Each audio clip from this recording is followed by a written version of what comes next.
Syekh Syamsuddin At-Tabrisi menasehati kita, jika seseorang ingin mengubah cara orang lain memperlakukan dirinya, maka lebih dulu dia harus mengubah cara dia memperlakukan dirinya. Bila dia tidak belajar untuk menyayangi diri sendiri setulus dan sepenuh hati, dia tidak mungkin dicintai. Bila dia telah mencapai tahap ini, berterima kasihlah atas segala duri yang telah ditancapkan orang lain pada dirinya. Itu pertanda dia akan segera dihujani dengan bunga mawar. Bagaimana mungkin seseorang bisa menyalahkan orang lain hanya karena mereka tidak menghormatinya, sedangkan dia sendiri tidak patut dihormati? Nah, ini mirip dengan kemarin-kemarin, bahwa bersahabat dan mencintai sesama itu dasar awalnya adalah mencintai diri sendiri.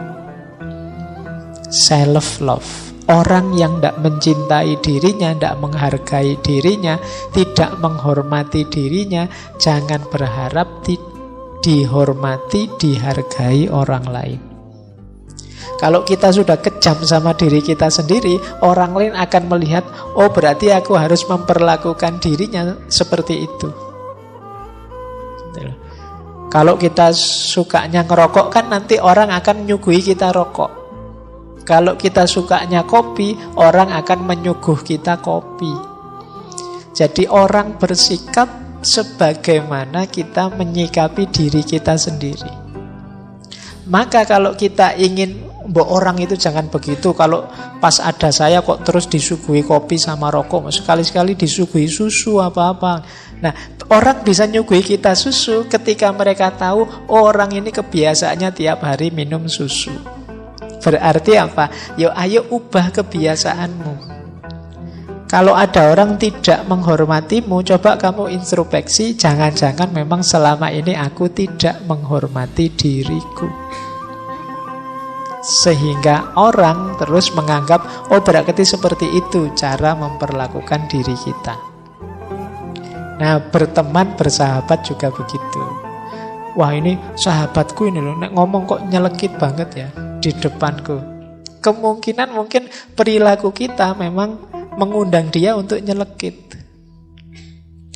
Jadi kok mudah sekali ya maki-maki aku, atau memang kelakuan kita memang makiable. Apa makiable itu?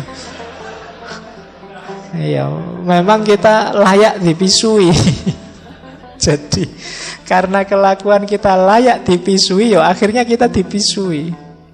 Kalau ingin tidak dimaki-maki sama orang lain, ayo kita melakukan sesuatu yang tidak layak, tidak pantas. Kalau orang kayak gini dimaki-maki, karena sebelumnya kelakuan kita memang gambarannya seperti itu. Jadi rumus persahabatannya ya dimulai dari cara kita memperlakukan diri kita. Nah, Pak, tapi saya sudah baik loh Pak memperlakukan diri kita dengan bagus. Kok ada orang yang memperlakukan diri kita dengan buruk tetap begitu? Tenang saja, bersyukurlah. Disitulah latihannya. Dia menancapkan duri, tapi di balik duri yang menancap itu pasti mawarnya ikut. Jadi di situ kita akan dapat banyak pelajaran. Disitulah dimulainya peningkatan kualitas diri kita. Alhamdulillah ada teman yang gampang maki-maki, mudah misuh-misuh. Sekarang mentalku kuat, tangguh, tidak mudah baper misalnya. Kualitas diri kita meningkat, meskipun sebelumnya mungkin sakit hati kita, tapi sekarang tambah tangguh. Jadi di balik duri yang menancap, mawarnya ikut. Jadi rumus pertama berarti kita menghargai diri kita, memperlakukan diri kita secara baik, mencintai diri kita. Insya Allah orang lain melakukan hal yang setara pada kita. Kalau tidak, disitulah saatnya kita akan naik kelas. Kualitas diri kita meningkat dari ujian yang diberikan oleh sahabat kita tadi. Dari duri yang menancap, bunganya ikut mekar. Yang kelima, kita semua diciptakan menurut citranya. Dan pada saat yang sama, masing-masing kita diciptakan berbeda dan unik. Tidak ada orang yang sama, tidak ada dua hati yang sama.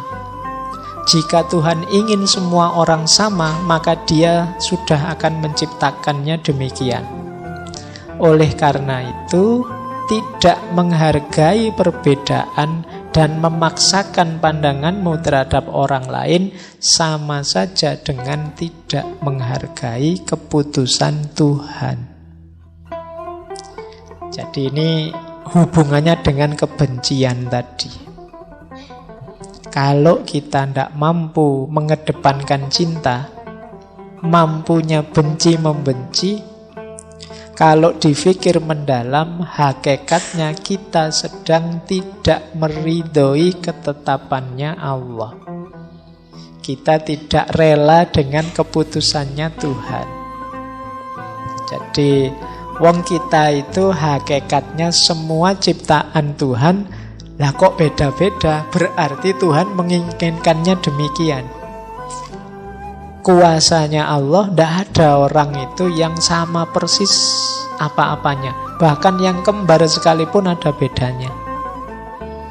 Nah, itu kuasanya Allah. Nah, sementara orang yang membenci itu ingin agar yang dibenci itu mbok jangan begitu. Mbok seperti aku saja. Ingin semua orang sama. Dia tidak sadar bahwa loh, keputusannya Allah begitu, memang ada beda-beda. Maka dalam persahabatan itu bukan membangun persamaan, tapi membangun kebersamaan.